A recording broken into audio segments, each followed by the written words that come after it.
Breathing techniques. Demon slayer के अंदर हमने काफी सारे ब्रीदिंग टेक्निक्स देखी हैं, पर आज हम बात करने वाले हैं एक ऐसी ब्रीदिंग टेक्निक के बारे में जिससे सारी की सारी ब्रीदिंग टेक्निक्स डेवलप हुई हैं। स्ट्रॉन्गेस्ट ब्रीदिंग टेक्निक जो सबसे ज्यादा डेडलीस्ट है डीमंस के अगेंस्ट, और वो है सन ब्रीदिंग। मेन वीडियो शुरू करने से पहले जिन लोगों ने डीमन स्लेयर की मांगा नहीं पढ़ी वो लोग भी ये वीडियो आराम से देख सकते हैं। कुछ एंड के पार्ट में मांगा इंक्लूड करूंगा और जब करूंगा तब इन्फॉर्म कर दूंगा। उससे पहले जो भी बताऊंगा कुछ भी स्पॉइलर नहीं होगा। तो आज हम जानने वाले हैं सन ब्रीदिंग के बारे में, वो कैसे डेवलप हुई, वो स्ट्रॉन्गेस्ट कैसे है और वो बनी कैसे, और सन ब्रीदिंग और हिनोकामी कागुरा में क्या डिफरेंस है, हिनोकामी कागुरा क्या पास्ट है, वो जापानीज मैथोलॉजी से कहां पे कनेक्ट करती है। आज मैं तुम्हें सब कुछ बताने वाला हूं। सबसे पहले सन ब्रीदिंग और हिनोकामी कागुरा क्या ये सिमिलर है या डिफरेंट है, और इसका जवाब है हाँ और ना। देखो, sun breathing first breathing technique बनाई गई थी। आज के टाइम पे हम जो भी ब्रीदिंग टेक्निक देखते हैं ना, सारी उनसे ही निकाल के बनाई गई है। और जैसे और सारी ब्रीदिंग टेक्निक के अंदर डिफरेंट फॉर्म है, ऐसे सेम सन ब्रीदिंग के अंदर भी है। ऐसे सन ब्रीदिंग के अंदर टोटल 12 फॉर्म आती है, और ये 12 form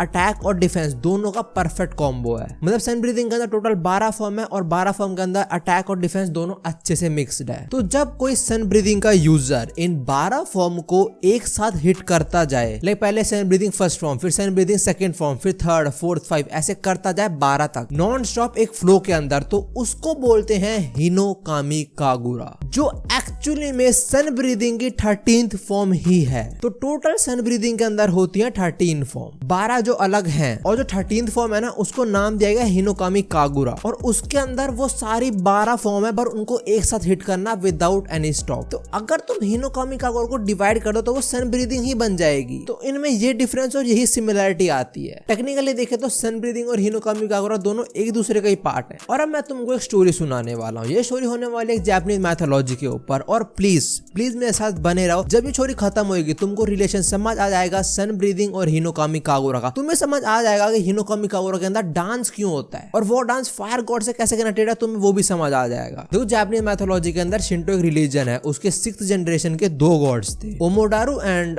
you can read this. ये 2 गॉड हस्बैंड वाइफ थे। इनके 2 बच्चे होते हैं जो आके जाके 7th जनरेशन के गॉड्स बनते हैं। एंड यू नो व्हाट, तुम्हें इनके नाम पता है पहले से। इनके जो 2 बच्चे होते हैं उनका नाम होता है इज़ानागी और इज़ानामी। इज़ानागी लड़का, इज़ानामी लड़की। हाँ, नारुतो के अंदर ऊंचे पे जो शारिगान की पावर होती है वो इज़ानागी और इज़ानामी, वो नाम यहीं से उठाया गया है। नाउ आई डोंट नो जो इज़ानागी वाइफ है वो हेल में कैसे पहुंच जाती है, बट पहुंच जाती है। और उसकी याद में, उसके प्यार में इज़ानागी उसे वापस लाने की कोशिश करता है। मतलब इज़ानागी हेल में जाता है अपनी वाइफ को वापस लाने के लिए, बट ही फेल्स, वो नहीं ला पाता अपनी वाइफ को वापस। अब इज़ानागी एक गॉड होके हेल में गया था और वो वापस आया तो उसको सारी इम्प्योरिटीज को साफ करना पड़ेगा। और जब इज़ानागी अपने इम्प्योरिटीज को साफ करता है वो अपने 3 बच्चों को जन्म देता है। जब इज़ानागी अपनी लेफ्ट आई वॉश करता है तब उससे पैदा होती है अमातेरासु। जब वो अपनी राइट आई साफ करता है तब उससे पैदा होता है सुकियोमी। और जब वो अपनी नोज को वॉश करता है तब उससे पैदा होता है सुसानो। हाँ, अमातेरासु, सुकियोमी और सुसानो ये जापानीज मैथोलॉजी के अंदर ब्रदर सिस्टर्स हैं। अमातेरासु, सुकियोमी और सुसानो हमने तीनों ही सुनी है चीज और तीनों ही ऊर्जा से रिलेटेड है। अब इज़ानागी बच्चे पैदा हुए हैं, वो खुद गॉड्स हैं, तो इज़ानागी उन लोगों को यूनिवर्स के रोल देता है। अमातेरासु बनती है सन गॉड जो हेवंस को संभालेगी। सुकियोमी बनता है मून गॉड जब कमांड होगा नाइट के ऊपर। सुसानो बनता है द गॉड ऑफ सीज। देखो, अमातेरासु और सुकियोमी ये अपना रोल अच्छे से निभाते हैं, बट हमारा सुसानो वाज अ नॉटी वन। वो नहीं निभाता अपने रोल, वो मजे में रहता है। उसको और गॉड से क्रिटिसाइज भी कराया जाता है कि वो अपने काम नहीं करता। इवन सुसानो अपनी मदर के लिए रोता भी रहता है कि मेरी मदर हेल के अंदर है, मुझे मिलना है उनसे। तो ये सब देखते हुए इज़ानागी उसको निकाल देते हैं। वो बोलते हैं कि जा तू हेल में जा, अपनी माँ के पास रह, और सुसानो ये बात एक्सेप्ट कर भी लेता है। बट जाने से पहले वो अपने भाई और बहन अमातेरासु और सुकियोमी को लास्ट टाइम बाय बोलने आया होता है। बट अमातेरासु द गॉडनेस ऑफ सन, उसको कुछ गलतफहमी हो जाती है। उसको लगता है कि सुसानो उसको चैलेंज करना है, उसकी प्लेस लेने आया है। अमातेरासु सुसानो के अगेंस्ट बैटल करने को रेडी हो जाती है, जो देख के सुसानो को बहुत ही बुरा लगता है क्योंकि वो जेन्युइनली अपनी बहन को बाय बोलने आया होता है। तो उन दोनों के बीच एक चैलेंज होता है, और इस चैलेंज में पता लगेगा कि सुसानो की क्या इंटेंशन थी। क्या वो बाय बोलने आया था या क्या वो सही में अमातेरासु को चैलेंज करने आया था, मतलब उसकी प्लेस लेने आया था। देखो, इन 2 गॉड्स को कुछ टास्क करना होता है, और जापानीज के 2 ओल्डेस्ट सर्वाइविंग टेक्स्ट कुजकी और नियोन शोकी दोनों के अंदर ये लिखा है कि इसके विनर होता है हमारा सुसानो। तो हाँ, चैलेंज हमारा सुसानो जीत जाता है और वो प्रूफ कर देता है कि उसके इंटेंशन बस बाय बोलने के थे, लड़ने के नहीं थे। तो करंट कंडीशन सुसानो जीत गया अमातेरासु से, और वो करता है सेलिब्रेट, पर वो कुछ ज्यादा सेलिब्रेट कर देता है। वो हेवनली राइस की पैकेट्स को डिस्ट्रॉय कर देता है। अमातेरासु को जो पैलेस है उसके बीचों बीच लिटरली हक देता है वहां पे। वो, मैं मजाक नहीं कर रहा हूँ, मैंने लिटरली सब रिसर्च करते हुए पढ़ा था। ये चीजें कुछ ना कुछ करके अमातेरासु बस बर्दाश्त कर लेती है। बट सुसानो मजे मजे में अमातेरासु की एक मेड मेड मतलब जो उसको सर्व करती थी उसको भी मार देता है। मुक्का मुक्का नहीं, सीधा जान से मार देता है। जो अमातेरासु बर्दाश्त नहीं करती वो एक केव में जाके छुप जाती है और वो है गॉडनेस ऑफ सन। सन छुप चुका है, पूरी दुनिया हेवंस अर्थ हर जगह अंधेरा हो जाता है। तो सुसानो को रोकने के लिए और गॉड्स भी आते हैं कि ह्यूमन वर्ल्ड के अंदर अंधेरा हो चुका है, हेवन में भी अंधेरा हो चुका है, प्लीज ऐसा मत करो अमातेरासु। अब देखो अमातेरासु तो केव से बाहर आ नहीं रही, पर उनको निकालने के लिए एक गॉड को बुलाया जाता है जिनका नाम होता है आमे नो उजुमे और ये है गॉडनेस ऑफ डॉन। डॉन बोले तो सूरज की पहली किरण। तो आमे नो उजुमे क्या करती है, वो एक जगह आग लगाती है और उसके आसपास न्यूड डांस शुरू कर देती है, जो और गॉड्स देख के हंसने लग जाते हैं। तो अमातेरासु सोचती है केव के अंदर बैठे बैठे कि ये लोग बाहर हंस क्यों रहे हैं, पूरी दुनिया में अंधेरा हो चुका है, क्या देख के हंस रहे हैं लोग। तो अमातेरासु के अंदर क्यूरियोसिटी बढ़ी जा रही होती है कि बाहर कौन है। वो पूछती है तो बाहर एक गॉड्स बोलते हैं कि बाहर एक बहुत सुंदर गॉडनेस आई है। तो अमातेरासु को मन करता है देखने का कि बाहर कौन आया। तो वो हल्का सा झुक के देखती है, मतलब केव से झांक के देखती है। तो जब बाहर गॉड्स हैं वो उसके सामने शीशा रख देते हैं। उसको खुद को प्रॉपर्ली दिखता नहीं है क्योंकि पूरे वर्ल्ड के अंदर अंधेरा हो रखा है। और एग्जैक्टली इसी मोमेंट कुछ गॉडनेस उसको बाहर खींच लेती है। केव सील कर दिया, अमातेरासु बाहर आ गई, पूरी दुनिया के अंदर वापस से उजाला आ गया। सही सोच रहे हो, मैंने तुम्हें इतनी बड़ी जापानी मैथोलॉजी क्यों सुनाई? क्योंकि आमे नो उजुमे जिसकी वजह से अमातेरासु बाहर आई होती है, वो जो डांस करती है ना,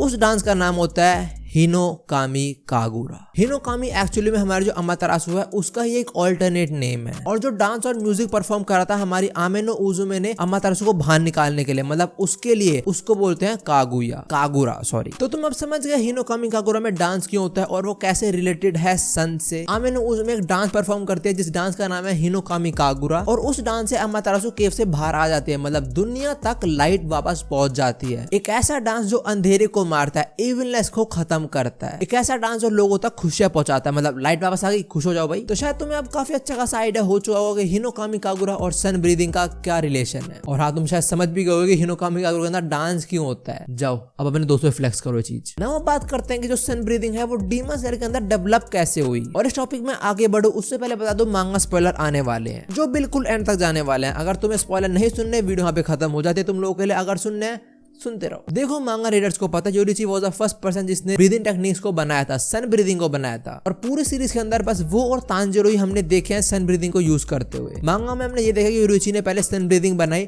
और उसने वो टेक्निक औरों को भी सिखाने की कोशिश करी, पर और लोग सीख नहीं पाए, इसलिए सबने अपने हिसाब से सन ब्रीदिंग के अंदर मॉडिफिकेशन करी और डिफरेंट फॉर्म्स का बर्थ हुआ from sun breathing. But the point is sun breathing का जन्म कैसे हुआ। डीमन स्लेयर के अंदर ये बात कहीं पे भी मेंशन नहीं है कि सन ब्रीदिंग बनाई कैसे गई थी। क्या योरीची ने कोई सीक्रेट स्क्रोल से सीखी, क्या उसका कोई मास्टर था, ऐसा डायरेक्टली कुछ भी नहीं बताया गया, पर कुछ इवेंट्स हैं जिनकी वजह से उसने ये खुद डेवलप करी थी। कैसे करी थी और क्या हुआ था आओ बताता हूँ। सन ब्रीदिंग को बनाने का पहला रीजन मुजान। देखो मुजान एक ऐसा एंटागनिस्ट है जो प्योर इविल है। जैसे नारुतो के अंदर सारे विलन्स इविल नहीं है, they are just broken hero, but कुछ प्योर इविल हैं, जैसे Hidan, Frieza from Dragon Ball, Dio from JoJo's. ऐसे ही अपना मुजान प्योर इविल, वो ह्यूमंस को तो कुछ मानता ही नहीं है, साथ में गॉड्स को भी नहीं मानता, इवन उनको कस भी करता है। सीरीज में कई जगह पे उसने गॉड्स के बारे में फालतू बोला हुआ है। सेकंड रीजन योरीची की मदर। जहां मुजान गॉड्स की इंसल्ट करता रहता था, वहां पे योरीची की मदर गॉड से प्रे करती रहती थी कि जो भी डीमंस हैं उनको मार डालो। वो प्रे करती थी गॉड से कि ह्यूमंस की हेल्प करो डीमन को मारने के लिए, और स्पेशली सन गॉड से प्रे करती थी वो। और बाद में उनको ब्लेसिंग की फॉर्म में होता है हमारे योरीची। देखो योरीची कभी भी ये सब करना चाहता ही नहीं था, मतलब वो कभी भी डीमन स्लेयर बनना नहीं चाहता था, उसका कभी भी माइंडसेट नहीं था। But Yoriichi was a prodigy. जब योरीची छोटा था वो अपना घर छोड़ के भाग गया ताकि उसका भाई घर को संभाले, उसका भाई हेड बन जाए घर का। योरीची बचपन में एक लड़की से मिलता है जो रो रही होती है और बोलता है कि उसकी फैमिली नहीं रही और वो काफी लोनली हो चुकी है। तो योरीची फॉर द टाइम बिंग उसके साथ रहता है ताकि वो लोनली फील ना करे। और 10 साल आगे के दोनों की शादी हो जाती है और उनको एक बच्चा भी हो जाता है। और योरीची इस मोमेंट में डीमन स्लेयर नहीं था, पर वो नॉर्मल काम करता था अपनी फैमिली को सपोर्ट करने के लिए। तो एक दिन जब योरीची काम से वापस आ रहा होता है, वो घर आके देखता है कि उसकी वाइफ और उसके बच्चे को एक डीमन ने मार दिया है। और एग्जैक्टली यही पॉइंट बनता है योरीची का ट्रिगर पॉइंट। और उसके बाद योरीची ट्रेनिंग शुरू करता है। एज आई टोल्ड यू योरीची एक प्रोडिजी था और वो डीमन स्लेयर माँ को लेके पैदा हुआ था, और वो एक ब्लेसिंग था from the sun god himself. तभी उसने ट्रेनिंग करते हुए सन ब्रीदिंग को डेवलप कर दिया था। योरीची के मेन गोल थे कि वो अपने रिफ्लेक्सेस को फास्ट कर ले, वो अपनी मूवमेंट फास्ट कर ले, और ये करते करते ही उसने सन ब्रीदिंग बना दी थी। देखो अगर किसी के भी रिफ्लेक्स फास्ट होंगे तो वो अटैक भी कर पाएगा और डिफेंस भी कर पाएगा। अपोनेंट से फास्ट होना बहुत एडवांटेज दे देता है। तो यही ट्रेनिंग करते योरीची ने सन ब्रीदिंग को बना दिया था। 12 टेक्निक जो प्रॉपर अटैक और डिफेंस का काम करती है, और 13 टेक्निक जो है हिनोकामी कागुरा जो सारी पिछली 12 टेक्निक्स को मिला के बनती है। तो ये था कि how sun breathing was actually develop. तो मैंने इस वीडियो के अंदर सन ब्रीदिंग, हिनोकामी कागुरा, उनके बारे में आएगा सब कुछ ही कवर कर दिया। वो बनी कैसे, उनका रिलेशन क्या है, उनका पास्ट क्या है, मैंने तुम्हें सब बता दिया। और योरीची का पास्ट कैसा था वो तुम लोगों को पता होगा ही, नहीं पता तो कमेंट तुम लोगों के लिए खुले हैं, मैं कवर कर दूंगा वो भी। बड़ा हूँ उम्मीद ये वाली वीडियो इतनी ही थी। बताओ तुम्हें मेरी जापानीज मैथोलॉजी की एक्सप्लेनेशन कैसी लगी। वैसे मैंने पूरा जापानीज मैथोलॉजी वाला पार्ट सारादा की मंगी को शानियान की जब एबिलिटी के बारे में डिस्कस करा था तब भी मैंने कवर करा था। जिन लोगों ने वो देखे उन्हें पता होगा स्टोरी पहले से ही। खैर उम्मीद ये वाली वीडियो इतनी। Thanks for watching and I hope you enjoyed it. मिलते हैं नेक्स्ट वीडियो के अंदर। सायोनारा।